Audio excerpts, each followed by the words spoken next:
మీ GIET ఇప్పుడు GGUగా మారింది. 2000కు పైగా ప్లేస్మెంట్స్, IPM, KPMG వంటి సంస్థలతో ఇంటిగ్రేటెడ్ కోర్సులు. UPSC కోచింగ్, అడ్మిషన్లు ఓపెన్. విఠలవాడికి చెందినటువంటి ఇద్దరు అక్క చెల్లెళ్ళు మ్యాంగోస్ తిని చనిపోయారని 2 రోజుల నుంచి మనం వార్తలు చూస్తున్నాం. అసలు అందులో నిజమెంత, ఎవరికి ఏం జరిగింది, అందులో ఉన్నటువంటి వాళ్ళతో పాటు ఒక సిస్టర్ ఉన్నారు, ఆమెను అడుగుదాం అసలు ఏం జరిగింది. ఇప్పటికీ ఇంకొకళ్ళు ట్రీట్మెంట్ తీసుకుంటున్నారు హాస్పిటల్లో. అసలు ఏమైందండి, ఆ రోజు ఏం జరిగింది ఫస్ట్ నుంచి చెప్పండి. ఎప్పుడు ఎక్కడికి వెళ్ళారు? హోమ్ మేడ్ ఫుడ్ తిన్నాము. ఫ్రైడే రోజు హోమ్ మేడ్ ఫుడ్ తిన్నాము. Last Friday. దాని తర్వాత లాస్ట్ మ్యాంగో తిన్నాము. నెక్స్ట్ డే ఈవినింగ్ అట్లా ఒక ఇద్దరికి వామిటింగ్ మోషన్ అట్లా స్టార్ట్ అయింది. సండే రోజు అందరికి ఎక్కువ లైక్ ఎవరు లేచి హాస్పిటల్ వెళ్ళే సిచ్యువేషన్ లేకుండే. సో ఫ్రైడే నైట్ ఒక చాలా సీరియస్. సో ఆ రోజు సిసిఎఫ్ హాస్పిటల్ తీసుకొని వచ్చి ఒక 20 minutesలోనే ఒకరు ఎక్స్పైర్ అయిపోయారు, థర్డ్ అమ్మాయి. నెక్స్ట్ డే మార్నింగ్ లాస్ట్ అమ్మాయి. మా మమ్మీ ఇంకా సిస్టర్ ట్రీట్మెంట్ అవుతున్నారు. మమ్మీకి కూడా? మమ్మీ ఎంతమంది తిన్నారు మొత్తం? అందరు తిన్నాం, 6 members మొత్తం తిన్నాము. ఓకే, 6 members లో ఇద్దరికి ప్రాబ్లం అయింది. అందరికి ప్రాబ్లం అయింది. అంటే మా ఇమ్యూనిటీ కొంచెం మంచిగా ఉంది కాబట్టి మాకు అంత ఎఫెక్ట్ కాలేదు. వాళ్ళకి ఇమ్యూనిటీ పవర్ తక్కువ ఉంది కాబట్టి చాలా. ఇంకొకటి మేము కొంచెం తిన్నాము ఆ రోజు, అదొక్కటి. కొంచెమే తిన్నారు. మ్యాంగోస్ ఎన్ని తెచ్చారు? 6-7 తెచ్చారు. వీళ్ళంతా ఒక్కొక్కటేమో తిన్నారు. మొత్తం అంతా తిన్నారు? ఒక్కొక్కటి తిన్నారు. నేను ఒక 2 slices తిన్నాను, నేను ఇంకా మా 4th సిస్టర్. అక్కడ ఎప్పుడైనా కొన్నారా మ్యాంగోస్ ఇంతకు ముందు? మీరు ఆ ప్లేస్ లో ఫస్ట్ టైం కొన్నారా? కొన్నాము. ఎప్పుడు ఏం కాలే. ఆ రోజు బిర్యానీ ఏదో బయట నుంచి తెచ్చి తిన్నారని చెప్తున్నారు. అట్లా ఏం తినలేండి. మొత్తం 3 days మేము హోమ్ ఫుడ్డే తిన్నాము. యాక్చువల్ అన్నీ నేను తీసుకొని వస్తాను ఇంటికి. నేను ఏం తీసుకొని రాలేదు, జస్ట్ హోమ్ ఫుడ్. అన్నం, పప్పు, మ్యాంగో. సాటర్డే రోజు అన్నపప్పు కర్రీ, మొత్తం హోమ్ ఫుడ్డే తిన్నాము. సాటర్డే నైట్ అన్నం, పప్పు, చపాతి, అంతే. ఇంట్లోనే మొత్తం, బయటదేం కాదు. మమ్మీకి ఎలా ఉంది? మమ్మీ ఇప్పుడు క్యూర్ అయిపోయారు. ఇంకో సిస్టర్ ఒకరు ఐసీలో ఉన్నారు ఇప్పుడు, ఒకరు క్యూర్ అయిపోయారు. నలుగురులో ముగ్గురు 5 members ఉన్నాము. అందులో 2 క్యూర్ అయినాము, 2 ఇప్పుడు లేరు, ఒకరు ఇంకా హాస్పిటల్లో ఉన్నారు. మరి పోలీసులు ఎందుకు మ్యాంగోస్ వల్ల కాదు అని చెప్పేసి అంటున్నారు? అంటే రిపోర్ట్లో ఫుడ్ పాయిజన్ వచ్చింది. ఎగ్జాక్ట్ ఏది అని తెలియాలి మాకు కూడా. రిపోర్ట్ వచ్చినాక తెలియదు. ఫుడ్ పాయిజన్ వచ్చింది. ఎగ్జాక్ట్ ఏంటని తెలుస్తలేదు. అది మ్యాంగోస్ రెగ్యులర్ గా తింటామండి. మీరు కూడా తింటాము. ఎప్పుడు ఏం కాలే. ఈవెన్ ఇక్కడ సాటర్డే మార్కెట్ ఉంటుంది, అక్కడ నుంచి తెచ్చి తింటుండే. ఓకే. కానీ మార్కెట్ ఉంటుందా బర్కత్పుర? ఉంటుంది, ఆ ఏరియా మొత్తం విఠలవాడి. కానీ ఫస్ట్ మార్కెట్ లో తెచ్చారా లేకపోతే బయట నుంచి తెచ్చారా? ఇక్కడ వైమ్స్ దగ్గర ఉంటాయి చూడండి బండిలు, రోడ్ పైన తెచ్చారు. ప్రాపర్ గా చేసాము. ప్రాపర్ గానే క్లీన్ చేసాము. ఎక్కడ ప్రాబ్లం వచ్చింది మరి అసలు? అది మాకు కూడా అర్థమవుతలేదండి. ఒకసారి రిపోర్ట్ వచ్చినాక తెలుస్తుంది. పోస్ట్ మార్టం రాలే, 1 month అన్నారు. మరి మీరు ఫుడ్ పాయిజన్ అని ఎట్లా చెప్పగలుగుతున్నారు? రాసినారు రిపోర్ట్లో ఆల్రెడీ. మా చెల్లి దాంట్లో రాసినారు, ఫుడ్ పాయిజన్ రాసినారు. ఫస్ట్ వామిటింగ్స్, మోషన్ స్టార్ట్ అయినాయి అండి. అందరికి సేమ్. ఇప్పుడు ఈ లోపల సీరియస్ గా ఉంది అంటున్నారు కదా, ఆమెకి ఎలా ఉంది ఇప్పుడు? ఆమె ఓకే, క్యూర్ అయింది. ఆమెకి యాక్చువల్లీ ఆమె ఎట్లా క్యూర్ అయిందంటే, ఆమెకి ఎనీమియా ఉంది. సో బ్లడ్తో అంతా బాండింగ్ కాలే, సో స్లో అయింది బ్లడ్ సర్క్యులేషన్ ఆమెకి. సో ఈమె కొంచెం ఓకే. బాడీలో ఎనీమియా అంటే బ్లడ్ తక్కువ ఉంది.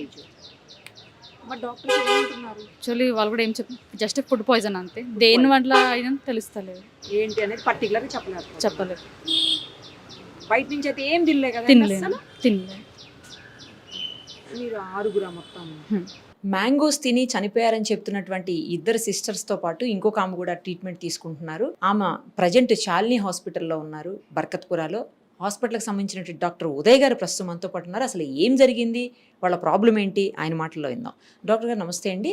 అసలు ఏం జరిగింది, వాళ్ళు ఏ కండిషన్లో, ఈ అమ్మాయి పర్టికులర్గా ఈ విజయశ్రీ అనే అమ్మాయి ఏ కండిషన్లో మీ దగ్గరకు వచ్చింది, ఇప్పుడు ఆ అమ్మాయి పరిస్థితి ఏంటి, మీరు బేసికల్గా ప్రైమరీ ఇన్ఫర్మేషన్ ద్వారా మీరు తెలుసుకున్నది ఎందుకు అని చెప్పగలుగుతారా? ఇప్పుడు వచ్చింది ఎర్లీ మార్నింగ్ ఆఫ్ 8th అండి. She came with complaints of fever, cough and breathlessness అనమాట. అంటే బాగా ఆయాసం రావడానికి వచ్చింది. So first initially they presented to Shalini children's hospital. అక్కడ నుండి మన దగ్గరికి షిఫ్ట్ చేశారు. So we have admitted her in to the ICU. We have done టెస్ట్లో there are some investigations which have come abnormal, severely abnormal. అంటే బాగా అనిమిక్గా ఉన్నారు patient. Haemoglobin 6.7 వచ్చింది.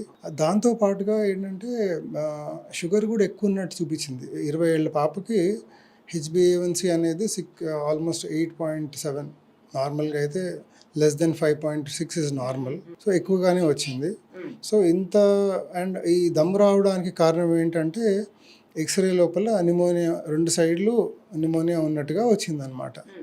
So we have treated on the based on the symptoms, and fortunately she has improved from the condition then. ఇప్పుడు బాగున్నారు. Now we're ready to shift her from the ICU to the room. రూమ్కి shift చేయబోతున్నాం ఇప్పుడు. అంటే మాకు అప్పుడు అంటే present అయినప్పుడు we D not know the symptoms, అంటే ఎందుకు జరిగింది అనేది మనకు తెలియదు మనకి. అంటే వాళ్ళ హిస్టరీ ప్రకారం అయితే అప్పుడు చెప్పలేదు. ఇన్వెస్టిగేషన్స్లో అంటే మేము యూరిన్ టాక్సికాలజీ పంపించాము. It has come as negative. So we D not know what is the reason why it has happened. అంటే ఇప్పుడు వినికిడి, that's how I can say something has happened somewhere else, జరిగింది దీనివల్ల, అంటే మామిడి పండ్లు తిన్న తర్వాత జరిగిందని అనుకుంటున్నారు. బట్ మాకు whatever we have done and whatever we have examine the test that we have done, దాని లోపల అయితే మాకు we have no clue as to why it has happened. మా క్లూ అయితే లేదండి అట్లా. We have no clue like that. Even అంటే urine toxicology report has come as normal. అంటే ఫుడ్ పాయిజన్ అయితే అసలు ఎట్లా వస్తుంది? ఫుడ్ పాయిజన్ అని ఏమైనా అనిపిస్తుందా? పోనీ ఫుడ్ పాయిజన్ అయితే ఇప్పుడు ఆ పాప ఇఫ్ మీరు చూస్తే కనుక షీ ఈజ్ అరౌండ్ 35 kilos అండి. 20-year-old చైల్డ్ 35 kilos అంటే గ్రాస్లీ అండర్ వెయిట్ చైల్డ్ అన్నట్టు. బట్ అండ్ ఇప్పుడు అండర్ వెయిట్ ఉన్నప్పటికీ it can explain anaemia because probably she is not eating fine. కానీ ఇంత 6.7 హిమోగ్లోబిన్ అనేది చాలా తక్కువ అండి. మరి దాని రీజన్ ఏంటో మనకు తెలియదు. Right, at the same time sugars ఎందుకు ఎక్కువ అయ్యాయో తెలియదు మనకి. So there are some unanswered questions. అంటే మరి ఇంతకుముందు ఎట్లా ఉండిందో మనకు ఐడియా లేదు కదా. We D not know what was the status of the child before she got admitted in to the hospital. So మనకేంటంటే ప్రజెంట్ అయినప్పటికీ ఇప్పటికీ she was bad when she came. ట్రీట్మెంట్తో she has now become better. That much I can say. And ఎందుకు అనేది I'm not able to tell you. యూజువల్గా food poison అయింది అంటే ఏ సిమ్టమ్స్ ఉంటాయి సార్? అంటే ఫస్ట్ అయితే వామిటింగ్స్ అండ్ లూజ్ మోషన్స్ ఉంటాయండి. విపరీతంగా లూజ్ మోషన్స్, లైక్ ఒక 1 hourలో 10-12 times పోవడము, హై వాల్యూమ్ ఆఫ్ అంటే లూజ్ మోషన్ అయిపోవడము, loss of volume, diarrhoea basically ఉంటుంది. వామిటింగ్స్ కూడా ఉంటాయండి. కొంతమందికి వామిటింగ్స్ ఎక్కువ ఉంటాయి, డయేరియా తక్కువ ఉంటుంది, కొంతమందికి అటు పోతూ ఉంటాయి. So but then extreme volume loss ఉంటుంది. వాల్యూమ్ లాస్ ఉంటుంది అండ్ బ్లడ్ ప్రెషర్ పడిపోవడము అండ్ సిక్ అయిపోతారు. వన్స్ ఈ ఫ్లూయిడ్స్ అన్నీ బాగా వెళ్ళిపోతాయి బాడీ నుండి. అబ్డామిన్ పెయిన్ కూడా ఉంటుంది. అబ్డామిన్ పెయిన్ ఉంటుంది, ఫీవర్ ఉంటుంది. సో అబ్డామిన్ పెయిన్ కంప్లైంట్ చేయలేదా వెళ్ళేది? అంటే ఇప్పుడు she complaint of pain abdomen little bit అని, బట్ అంటే అంత సివియర్గా ఓన్లీ అబ్డామినల్ పెయిన్ అనేది లేకుండింది. ఒకవేళ ఫుడ్ పాయిజన్ అయింది అంటే మనకి ఏ టెస్టులో తెలుస్తుంది అసలు? అంటే first of all high degree of suspicion అండి. మనకి ఇప్పుడు రొటీన్గా ఈ వెదర్లో ఫుడ్ పాయిజనింగ్ అనేది కామన్. సమ్మర్స్లో ఫుడ్ పాయిజనింగ్ అనేది చాలా కామన్. సో ప్రతి వారు వచ్చిన వాళ్ళందరికీ మనం టెస్ట్ చేసుకుంటూ అయితే వెళ్ళము. Nobody will agree to it also. ఇప్పుడు సపోజింగ్ నార్మల్ ఫుడ్ పాయిజనింగ్ వచ్చినప్పుడు మనం టెస్ట్కి పంపించిన అంటే కూడా వాళ్ళు ఒప్పుకోరు కదా. పేషెంట్ అటెండర్స్ కూడా ఒప్పుకోరు కదా, సార్ ఇది ఏంటి sir simple food poisoning treatment చేసే కదా అని అంటారు.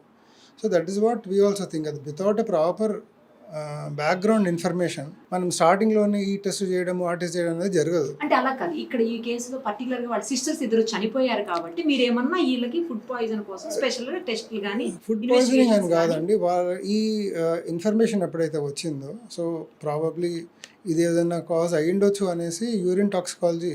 ఇప్పుడు when there is a vomitings ఉన్నాయనుకోండి, మొత్తం అంతా వాష్అవుట్ అయిపోతుంది. They may be only traces of thing left. And by the time we got the information అది మొత్తం శాంపుల్ పోయి ఉంది కాబట్టి యూరిన్లో అయితే డెఫినెట్గా తెలిసిపోద్ది మనకి. Usually there are some toxins there in the body. So urine టాక్సికాలజీలో పంపిస్తే నెగిటివ్ వచ్చింది మనకి. కాబట్టి we are not able to comment upon any of those things. Did it really happen because of this or not అనేది మనకు తెలియదు. మనకి ఏదైనా సస్పీషియస్ గానే ఉంది, ఇది అర్థం కాదు అంటే తెలియట్లేదు madam. Frankly speaking we do not know. Medically ఒకటి గుడ్ థింగ్ ఏంటంటే ఫ్యామిలీకి కూడా she came sick and now she is better. Thank you. Thanks అండి.